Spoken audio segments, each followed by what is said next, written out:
And welcome back to Authentic Analysis with Kay. I've been doing like a little series on basically ancestry and DNA. I'm still going to be doing that, but I thought I would come back and do a crime video. I took a bit of a break. One, it was hard to maintain doing YouTube sometimes, and doing crime videos and taking up all these cases and learning about it does get depressing after a while. I won't say depressing, it's just, I don't know, you don't want to think about death and murder all the time. Even though I do have a interest in crime, not for those reasons, but one day I would like to be a detective, but I do have an interest in like solving crimes and understanding how it works and stuff like that, but I just had to take a bit of a break from it. But I thought I'd come back with another video. So basically this video is on the last two-part episode of 24 Hours in Police Custody on the murder of Saul Murray. So if you haven't watched it and you're interested in finding out what the case was about, I'm going to give you my little synopsis, so stay tuned.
Welcome back.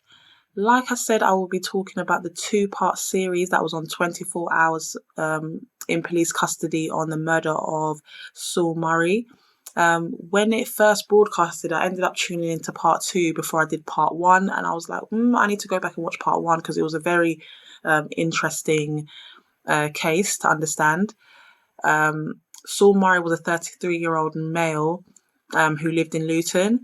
If I look at my phone, it's because I'm just want to get my notes together and the facts right. He was murdered on the 26th of February 2022.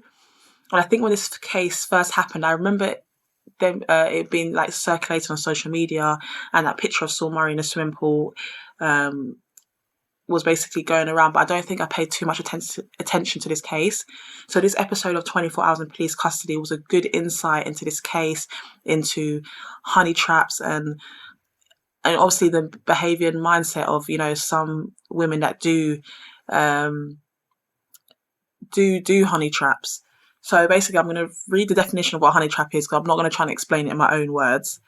So basically a honey trap is where maybe an individual, or it uses the term attractive person, entices another person into revealing information or doing something unwise. Okay, but obviously in the cases of honey trap murders, the individual that's attractive to the said victim might do something to gain something out of it. So obviously the same thing, but obviously a honey trap murder, a murder ended up occurring, and obviously the female used their attractiveness to get that male in a vulnerable situation, basically. I haven't really come across too many honey trap situations. So the last honey trap case that I was really looking into, which happened a good amount of years ago, was about Shakila's Townsend. the murder that happened in South London. And there's been 2 shows. One with I forgot the guy's name now. That's really bad because he's really famous. They done the documentary or the reenactment of Shaquille Townsend, and they done another one not too long ago. But anyway, back to Saul Murray. Like I said, it was considered. It's not considered. It is a honey trap. So Saul Murray had met a woman, Sopria Dillon. Well, Sopria Dillon had met Saul Murray, I guess, via Instagram. So the whole situation of how they met is from what the detectives are saying. Saul Murray basically had some Rolexes. There was a video of him, like, basically showing it off, the 2 Rolexes on his wrist. Sopria Dillon had basically seen him on social media, contacted him, and it had gone from there. So I'm going to do a brief overview of the whole case because obviously you can go back and watch it. It's on More 4 or Channel 4. I can't remember. It's one of the 2. So Sopria had contacted Saul and arranged to meet up with him.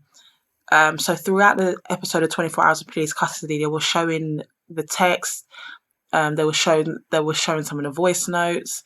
So that night, Sopria had texted Saul to say, I'm out and about, do you want to link up, so on and so forth.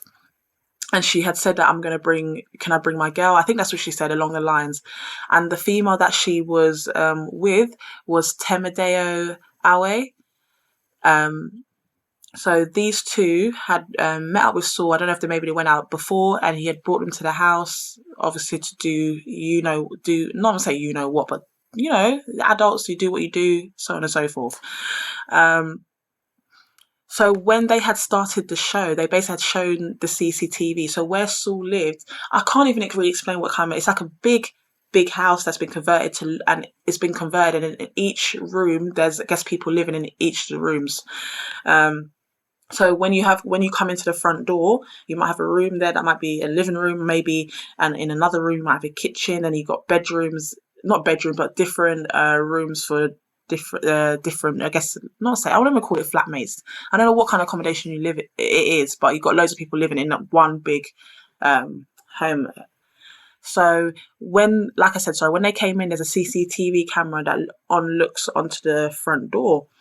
So you could see Sopria, Temidayo, and Saul walking in. And obviously they start the show off just showing that CCTV. So if you don't know anything about the case, you don't even really know what's going on. But it is so eerie watching something like that. Like, it is so eerie. So you see them coming in. They're upstairs for a bit. Then you see Sopria coming back down to the front door. And then when she comes back to the front door, no, actually before that, I think before she came back to the front door, Temidayo had come down first. Went outside, come back in, and then Sopria had gone to the door, and she had basically put 2 brooms in front of the door to obviously not allow it to close so somebody could obviously come in. And this is all on CCTV. Before they had even gone to the whole case, so I didn't know how the whole case was going. When she'd put those brooms in front of the door, and I could see how clear the CCTV was, I said, nah, she's getting caught. She's getting caught. And whether she does the case alone or not, she'd walked in, her face was on show, she had walked back in and out a good few times. So whatever, she couldn't lie if she went to court, because it's blatantly right then and there. So after she had put the brooms in front of the door, she had went back in, and then 2 males, or what appeared to be males, had walked in. But they were more covered up. So one had like a face mask, balaclava up to here, and had the hood down, and so did the other male. So they had walked in. A few moments later, the 2 girls had come out first, like kind of frantic, gone out, and then you see the 2 guys walking out as well, but one of them was holding a knife, and that was apparent on the CCTV. And then after that, you see Saul basically staggering to the door, managed to open the front door, look out, stood there, and then collapsed back. And it was that part when he collapsed back had just freaked me out. Like, I watch a lot of crime stories, but it was just seeing it then and there was very hard to watch. But I think it was a good thing that they did show that, to obviously make people be more aware and be more cautious into who you bring into your home, and obviously the seriousness of it. So obviously he had collapsed and he was naked, didn't have any clothes on. So then they start going through, obviously they're reviewing the CCTV. I'm not sure who called to say that he was, found deceased there. So they go over, the detectives, I'm fast forwarding a little bit, to go over the CCTV. They go through Saul's phone, and then they see that he was in contact with Sopria Dillon, and that's how they come to find her. So I'm not sure. I think Sopria is about 36 years old. I'm not sure where she's from. And they start going they started going into depth about each person involved with the case.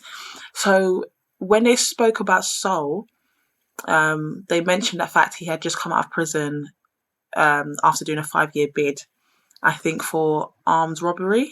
And basically the detective was saying that he kind of did the same thing, like the other way around. I can't exactly say how, but maybe he had a female that he knew and would tell this female, "Oh, go meet up this guy. I'm going to come in, rob him, and so on and so forth." So it's just, I wouldn't even say strange, but it's just the fact that he was partaking allegedly in these sorts of crimes, and for it to happen to him as well. I'm not saying he deserves it. It's not karma or anything like that. I'm just obviously saying what happened in the show. And at first I was thinking, should they have mentioned it? But it kind of, yeah, like, we all are not perfect. We don't all do things that are right, but it happened in the show. They've spoken about it. It is what it is. Everybody had their aspects to them, basically. So they explained about that. So the detective was basically talking about how he wanted to get his life back together. He started working as a carpenter, and so on and so forth. So they was showing a lot of voice notes and text messages and Instagrams and stuff like that. So it did make it feel a bit more personal. We feel a bit more connected to the people. Well, let me not say connected, but you know what I mean. So then obviously they've gone on to sort of Sopria Dillon now. So they've shown the armed police going to the house and telling her arrested for murder. Well, she just looked like she'd just seen a ghost. And I don't even know if she was shocked because if she didn't know that he was dead, or was she shocked at the fact that she'd been caught, or the fact that she's like, damn, I've been arrested and it's for murder. Like, that is like something that your jaw would be on the floor. Whether you did it or not, you'll be like, damn, if I did it or not, I'm caught. That is it. It's a wrap. So they showed her, and it's basically talked about how they felt like Sopria had been involved in like honey traps like previously. So they showed her police record. She had like 3 counts of fraud, maybe, I can't remember what the other ones were, robbery, she spent time in prison, so on and so forth. And they were speaking about how these other males felt like Sopria had drugged them, which is what the detective was saying. There was I think they might have found a small dose of GHB. Is it GMB is the drug? Sorry, that like a date rape drug that she used to obviously render him a bit more unconscious. I don't know if you completely pass out. Obviously, it depends on how much you've taken, but obviously he's more vulnerable because he's probably going to be not be in control of his body and stuff like that. So you can obviously take more advantage of him in that case. So they arrested her, and obviously she acted like she didn't know what was going on, so on and so forth. And I kind of just didn't really have no sympathy for her, if I'm being honest. So they took her to the police station. They done an interview on her. She gave a no comment interview. So they go back to, I don't know what I guess the prison admin staff will tell her that we've gone to the Crown Prosecution Service and they've basically said that we're going to charge you with murder. And then obviously then she's probably thinking, damn. And then on top of that, they let her have the one phone call. And I think this is what everybody was talking about. So obviously she made the one phone call. She must have called home to call her kids. And I don't know who else. I don't know who else. The kid's grandma.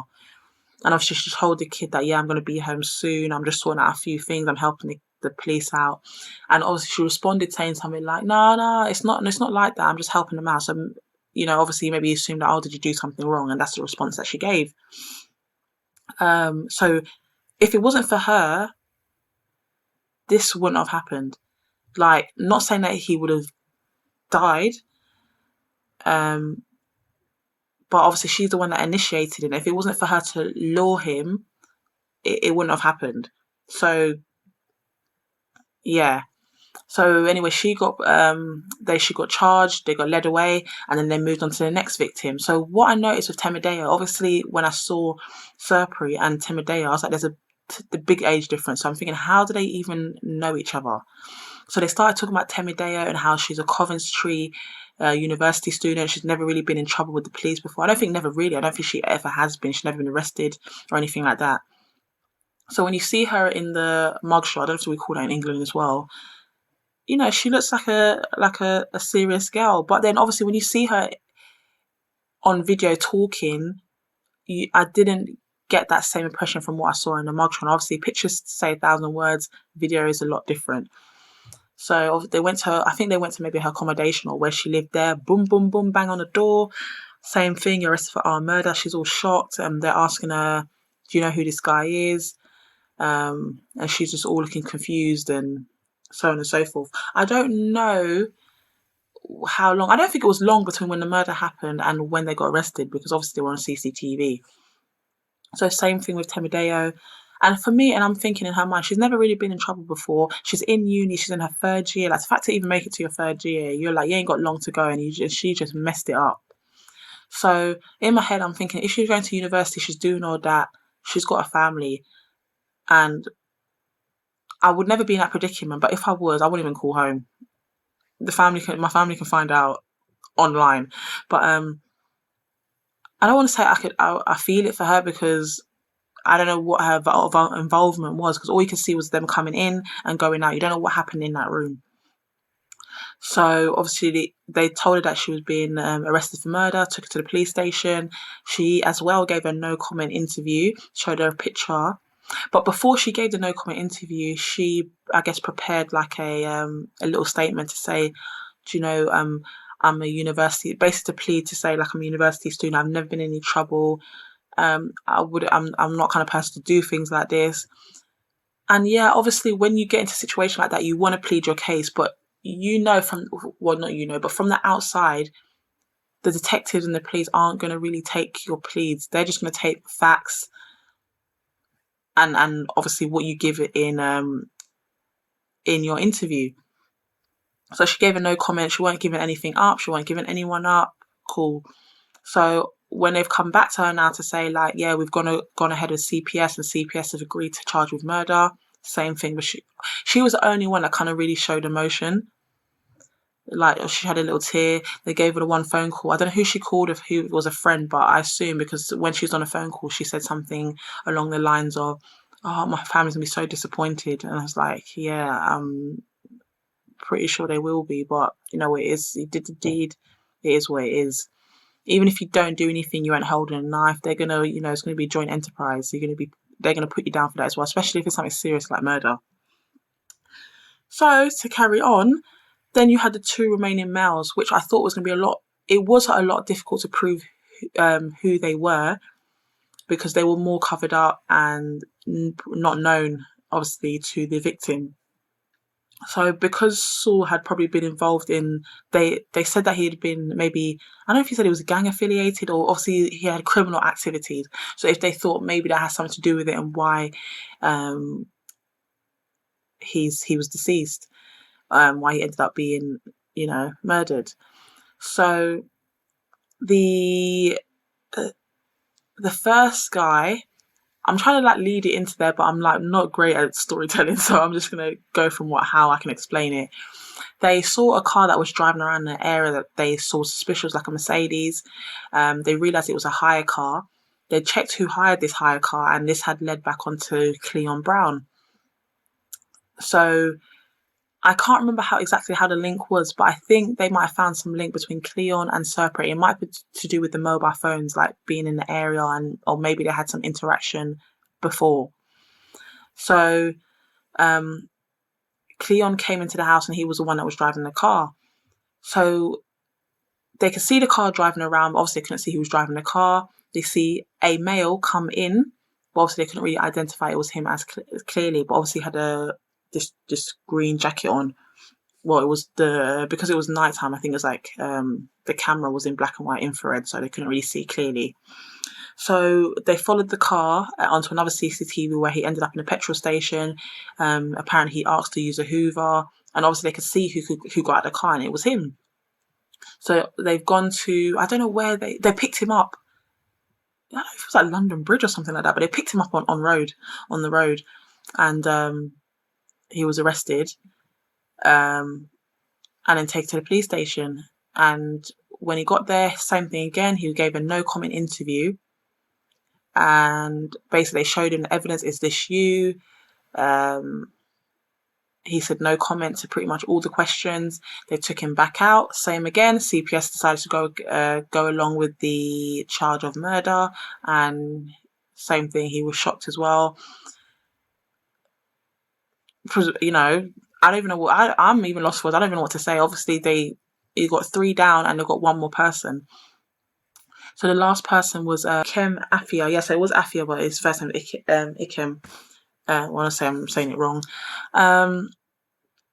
So it was harder to find him. One, because he was all covered up. And how did it start? So I can't exactly remember how they found a link, but Cleon and Brown and Afia basically knew each other from beforehand. So Afia had been arrested. He's been arrested numerous times, a violent offender, and he had been arrested before and used Cleon's Brown name. Basically, if you get arrested, you use a different name, and they put it under the alias. So obviously, big coincidence to know that murders had happened. Cleon Brown's been arrested, and somebody's been, used your name. So I think they tracked Afia and Brown to a KFC and saw that they were wearing the same clothes, and that's where I thought, okay, yep, it's him. But they didn't have enough to say that he was the one in the house. So he had on this Moncler jacket that was about £1,300, and that was what linked him to the crime, because obviously he wore that jacket to the KFC. At first, the detectives done a reenactment of what happened. I didn't really understand why they did that, but I think it was to avoid any discrepancy. Obviously, if we went to court, if anything was off, they got that exact jacket to make sure that whatever was on CCTV, it could be linked back to Afia. So because the evidence wasn't strong initially, they had to bail him, and they wanted to bring him back for basically breaking his bail conditions or something along the lines of that. So when they did arrest him initially, he had an interview, same again, no comment, and he covered up his face. He didn't want to be seen. I mean, I don't really know exactly why, because we had already seen him when he got arrested by the police in his home, and I think when he walked into the police station, but I don't know. Obviously, maybe because the show was probably going on at the same time, so I'm not really sure why. I don't know, and they must know that their mugshots are going to be shown, so I don't really know why. But like I said, I did not want to let this video drag on too long, so I didn't want to have to sit here and it's going to be like an hour long, so I'll break up into 2 parts. Part 2 will probably be out on Sunday, I'm hoping, so I want to upload more frequently. But if you stayed this long to the end of the video, I appreciate you. Stay tuned, and thanks for watching. Peace.